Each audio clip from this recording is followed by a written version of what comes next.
saveur divine. Cette bonne nouvelle du royaume sera prêchée dans le monde entier pour servir de témoignage à toutes les nations. Alors viendra la fin.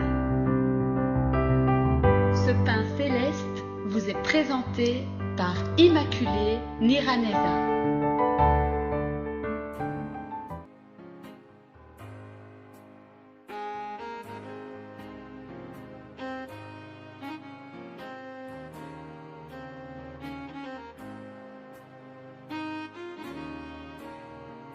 Shalom, shalom, mes bien-aimés de Dieu, que la grâce et la paix vous soient données de la part de Dieu, notre Père et notre Seigneur Jésus-Christ.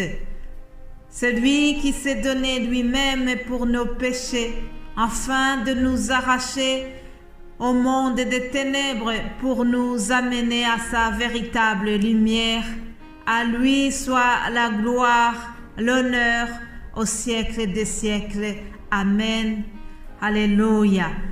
Je me réjouis de ce que le Seigneur me donne encore le souffle de vie aujourd'hui. Depuis lundi, nous sommes en train de parler de Timothée. Lundi, je vous ai dit comment Timothée était bien éduqué de sa tendre enfance. Il a eu une bonne éducation par sa mère juive et sa grand-mère aussi. Puis hier, mardi, nous avons dit que Timothée avait un très bon témoignage, avait une très bonne réputation dans son milieu, là où il vivait. À Lystre, là, dans sa ville d'origine, il avait une bonne réputation. Alors c'est pour cela que Paul a fait de lui vraiment son compagnon d'œuvre. Paul, l'apôtre Paul, qui est son père spirituel, a fait de Timothée son bras droit. J'ai dit que c'est vraiment bien d'avoir dans un ministère comme celui-ci ou bien dans d'autres ministères, il faut avoir quelqu'un sur qui compter, quelqu'un qui doit cheminer avec vous dans le travail, dans ce cheminement vers le ciel, dans le ministère. Nous devons avoir des compagnons d'œuvre. Alléluia. Bénissons le Seigneur pour tout ce qu'il met à notre disposition pour que le travail se déroule bien. Alors, aujourd'hui, je continue donc sur la réflexion autour du livre de Timothée. Je verrai aujourd'hui que l'apôtre Paul lui a fait son témoignage et nous allons voir un titre qui dit ceci: Jésus-Christ est venu chercher les pécheurs. Retenons donc ce thème pour aujourd'hui. Jésus-Christ est venu dans le monde pour sauver des pécheurs. Chers amis, vous savez, s'il y a un grand travail à faire, c'est de convaincre quelqu'un de son péché. Le Saint-Esprit, parmi les plus grandes missions qu'il a, c'est le fait de convaincre du péché. Vous savez, c'est la même chose que les gens qui aujourd'hui vont vous dire, vous savez, il n'y a plus de coronavirus, c'est fini. Alors on nie toute la réalité de cette maladie. De même, la plupart des gens vont nier la réalité du péché.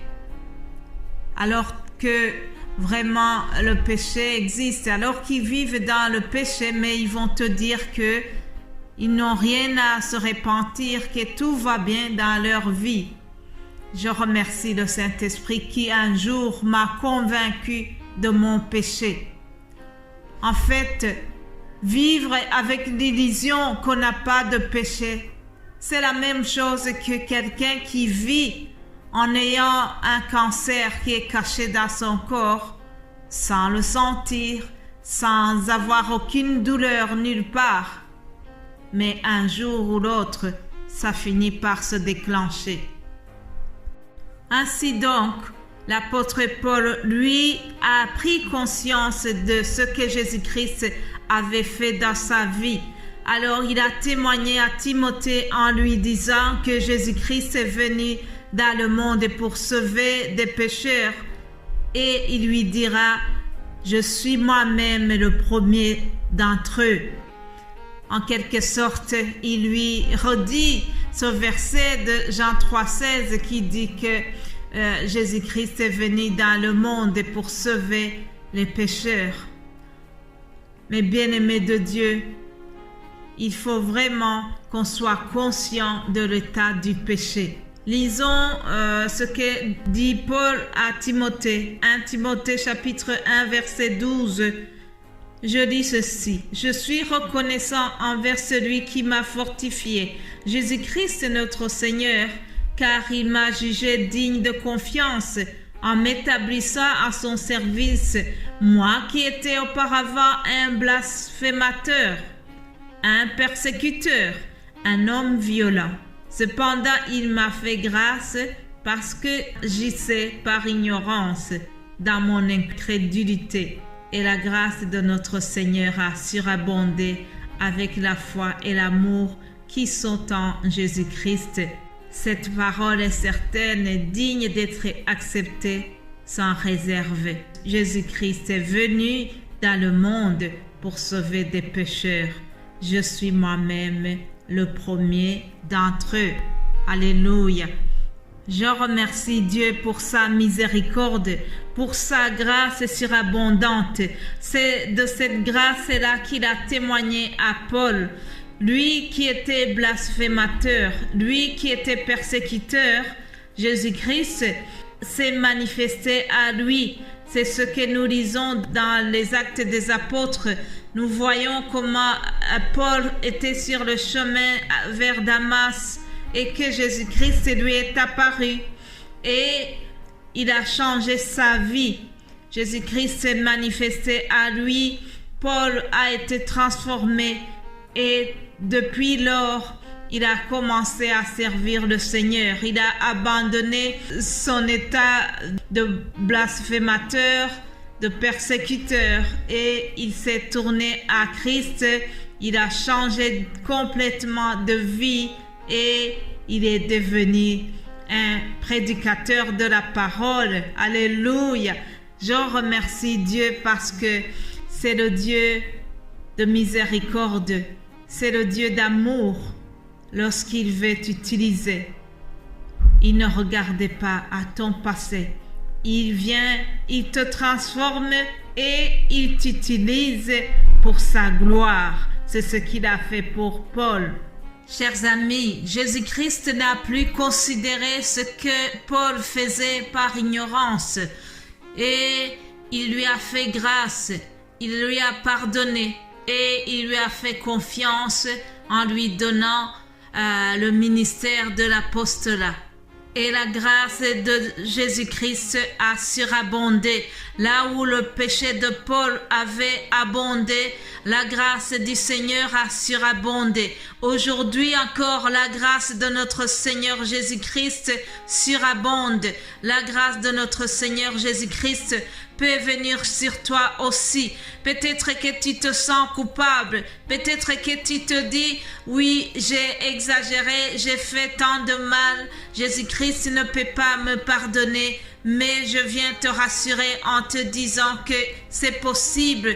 Si tu décides de te repentir, si tu décides d'abandonner tes péchés, la grâce du Seigneur est sur toi aujourd'hui. Parce que la parole nous a dit que Jésus-Christ est venu dans le monde pour sauver les pécheurs. Acte 17, verset 30, nous lisons que sans tenir compte des temps d'ignorance, Dieu annonce maintenant à tous les êtres humains, partout où ils se trouvent, qu'ils doivent changer d'attitude parce qu'il a fixé un jour où il jugera le monde avec justice par l'homme qu'il a désigné. Il en a donné à tous une preuve certaine en le ressuscitant. Alléluia. Mais bien-aimés de Dieu, notre Seigneur est bon, notre Dieu est miséricordieux, mais sachez que même s'il oublie les temps d'ignorance, même s'il ne tient pas compte de nos jours où nous étions dans l'ignorance, mais sachez qu'il viendra un jour où il va envoyer Jésus-Christ pour juger le monde. Alors aujourd'hui, il est encore temps, il y a encore la chance, il nous donne encore l'occasion de se repentir. S'il vous plaît, venez à Christ, repentez-vous, parce qu'il viendra un jour où il viendra juger le monde. Nous sommes encore dans l'état de grâce, dans le temps du salut. Alors, chers amis, profitons, repentons-nous et Jésus-Christ va nous faire grâce comme il l'a fait pour Paul, car, rappelez-vous, il est venu dans le monde pour sauver les pécheurs. Je vous souhaite de passer une excellente journée et nous allons continuer cette réflexion demain. Soyez bénis au nom de Jésus-Christ. Amen.